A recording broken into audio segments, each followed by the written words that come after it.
为了纪念唐德宗律师保护台湾付出宝贵的性命，所以这几年来各界努力共同执行转型正义，嘛希望用行一段民主路方式来追溯台湾历史。其中，吴文特在275周年纪念系列活动当中，嘛正式宣布唐德宗大道1號將對台灣文學館作為開端，向前新的開始。今仔日，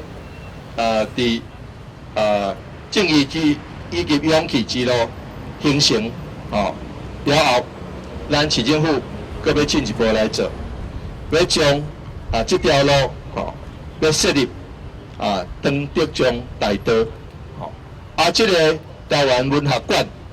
的所在，咱要甲號做唐德宗大道1號。這個1號不但是一個開始，嘛是有一個非常重要的意義。我想這是共同作者咱台南市民共同的願望，嘛是作者台灣人共同的希望。咱將唐德宗大道